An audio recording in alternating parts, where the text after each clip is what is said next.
अंतरिक्ष में क्या हुआ था लाइका के साथ और आखिर क्यों रसिया के वैज्ञानिकों ने धकेला था इसको मौत के मुंह में। मनुष्य जैसे जैसे तरक्की किया है, किसी भी कठिन एक्सपेरिमेंट्स के लिए बेजुबान जानवरों का इस्तेमाल किया है। आज स्पेस रिसर्च के मामला में हम मनुष्य इतना आगे बढ़ चुके हैं, कई स्पेस मिशन के द्वारा मनुष्य को अंतरिक्ष में भेजा है और अब चांद और मंगल ग्रह पर मानव बस्ती बसाने के दिशा में काम कर रहे हैं। लेकिन क्या आप जानते हैं कि अगर लाइका नाम की फीमेल डॉग नहीं होती तो हमारे लिए अंतरिक्ष में जाना मुश्किल था। लाइका दुनिया की पहली जीवित प्राणी थी जिसने अंतरिक्ष की लंबी यात्रा की थी। क्या लाइका खुशकिस्मत डॉग थी और कैसे थे लाइका के जीवन का आखिरी पल जिसमें वह चाहकर भी अपने जीवन का दर्द नहीं सुना सकती थी, और क्यों ले गए थे रूस के स्पेस मिशन के वैज्ञानिक व्लादिमीर उसे अपने घर। जानने के लिए वीडियो एंड तक देखिएगा।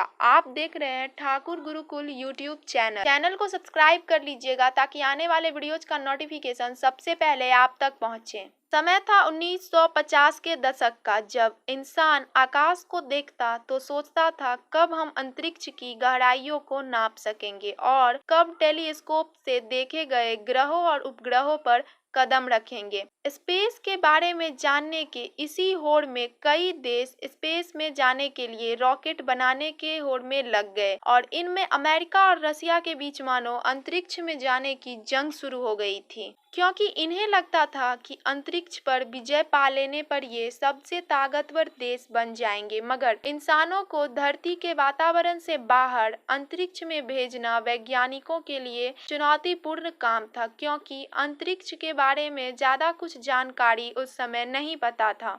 फिर हमेशा की तरह इंसानों ने अपनी जरूरतों को पूरा करने के लिए बेजुबान जानवरों का सहारा लेने का फैसला किया। स्पेस मिशन में इंसान जीवित रह पाएंगे या नहीं, यह जानने के लिए वैज्ञानिकों ने अलग अलग प्रजाति के जानवरों को स्पेस में भेजने का निर्णय लिया।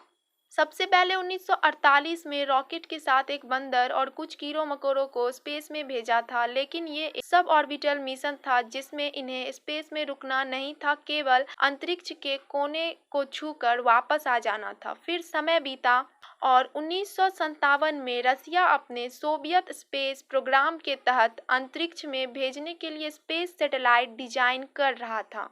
वहीं लाइका रसिया के मॉस्को शहर में आवारा कुत्तों की तरह रह रही थी और उसे इस बात का अंदाजा तक नहीं था कि ये साल उसका जीवन बदल कर रख देगा। इसी बीच वर्ष 1957 में रूस ने अपने पहले अर्थ सैटेलाइट स्पुतनिक 1 को सफलतापूर्वक लोअर अर्थ में भेजा था। इस सैटेलाइट में ज्यादा उपकरण तो नहीं था, लेकिन रसिया के लिए यह बड़ी जीत थी, क्योंकि इस मिशन के जरिए रूस स्पेस रेस में पहली बाजी मार ली थी। इसके बाद रूस के वैज्ञानिकों के मन में उत्सुकता जागने लगी कि क्या होगा अगर हम इसी सैटेलाइट में किसी जीवित प्राणी को बिठाकर स्पेस में भेजें।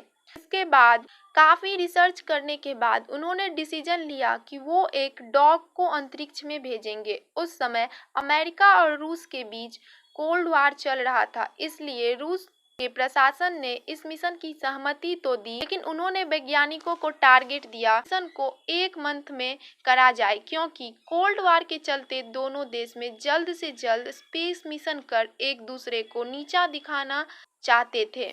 जिसके बाद हड़बड़ी में आकर मात्र 4 सप्ताहों में रूस के साइंटिस्ट स्पेसक्राफ्ट बनाया, जिसका खामियाजा आगे चलकर लाइका को भुगतना पड़ा। रसिया ने इसका नाम रखा था स्पुतनिक 2 और इस स्पेसक्राफ्ट को खास तौर पर एक कुत्ते के लिए डिजाइन किया गया था। इस अंतरिक्ष यान में एक लाइफ सपोर्टर सिस्टम लगा हुआ था, जिसमें carbon dioxide absorber, oxygen generator और डॉग के शरीर को ठंडा करने के लिए एक फैन रखा था। साथ ही इसमें 7 दिन जीवित रहने के लिए खाना और स्टूल और यूरिन कलेक्ट करने के लिए एक बैग रखा गया था। इस स्पेसक्राफ्ट का केबिन स्पेस इतना कम था, घूमना फिरना तो छोड़ो बल्कि हिलने डुलने के लिए भी जगह नहीं थी। इसमें बैठने वाले डॉग को लंबे समय तक एक ही जगह पर बैठना था और इस समय रसिया के पास स्पेस में भेजने की तकनीक तो थी, लेकिन वापस लाने की तकनीक खोजना बाकी था। इस मिशन के लिए वैज्ञानिकों में एक स्ट्रीट डॉग को चुनना बेहतर समझा क्योंकि उन्हें मुश्किल परिस्थिति में रहने की आदत होती है। इसी के लिए वैज्ञानिकों ने 3 डॉग स्ट्रीट से लाए जिसका नाम उन्होंने एल्बिना, मुस्का और लाइका रखा। इन तीनों डॉग की ट्रेनिंग शुरू कर दिया और ट्रेनिंग के बाद वैज्ञानिकों ने लाइका को स्पेसक्राफ्ट में भेजने का निर्णय लिया। अब स्पेसक्राफ्ट और मिशन में जाने के लिए लाइका दोनों तैयार थे। मिशन से एक दिन पहले इस मिशन के साइंटिस्ट डॉक्टर व्लादिमीर लाइका को अपने घर ले गए। एक दिन के लिए पेट डॉग जैसा रखना चाहते क्योंकि उन्हें पता था कि ये ज्यादा दिन अब जीवित नहीं रहने वाली है। इसके बारे में उन्होंने अपने बुक में लिखा था कि लाइका काफी शांत और प्यारी डॉग थी। उसके पास जीने के लिए बहुत कम समय था क्योंकि स्पुतनिक 2 को वापस नहीं लाया जा सकता था। वैज्ञानिक ये जानते थे कि कुछ ही दिनों के बाद लाइका की मौत अंतरिक्ष में हो जाएगा। मिशन का उद्देश्य ये था कि मरने से पहले लाइका का शरीर के डाटा कलेक्ट किया जाए और इसी के लिए उसका शरीर में सांस, ब्लड प्रेशर, धड़कन मापने वाला इंस्ट्रूमेंट लगाया गया था।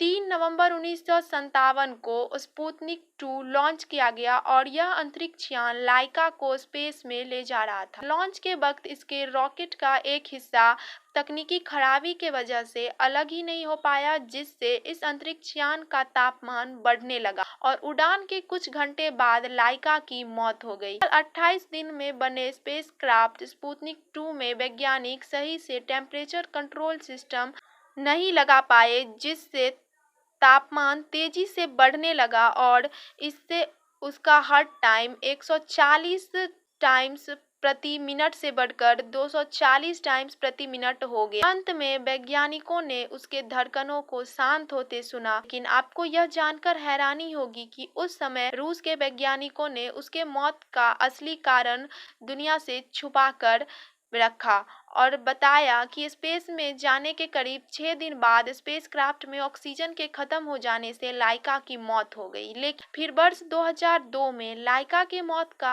असली वजह सामने आया, दुनिया भर के लोगों को हैरान कर दिया। स्पुतनिक 2 के बारे में और बात की जाए तो लाइका के मौत के बाद 162 दिन तक यह स्पेसक्राफ्ट अंतरिक्ष में था और करीब 2570 बार धरती का चक्कर लगाया।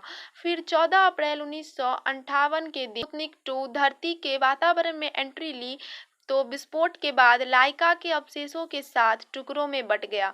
आपको बता दें लाइका एक वॉरियर डॉग थी जो स्पेसक्राफ्ट के तापमान के बदलने के करीब 3 घंटे बाद तक मौत से लड़ती रही। लेकिन उस भयंकर परिस्थिति के सामने लाइका हार गई और उसकी मौत हो गई। लेकिन अपने इस मिशन से लाइका वह पहली प्राणी बनी जिसने अंतरिक्ष में कदम रखा था और उसकी कुर्बानी के वजह से आज हमारा अंतरिक्ष में जाना संभव हो पाया है। फिर साल 2008 में रसिया की सरकार ने उसके सम्मान में उसकी एक मूर्ति बनाई। तो दोस्तों, विज्ञान की तरक्की के लिए बेजुबान जानवरों का बलिदान देना सही है या गलत? अपनी राय आप कमेंट में बताएं। वीडियो को लाइक करके शेयर कीजिएगा ताकि वीडियो अधिक से अधिक लोगों तक पहुंच सके। साथ ही चैनल को सब्सक्राइब कर लीजिएगा इसी तरह के और वीडियोज के लिए।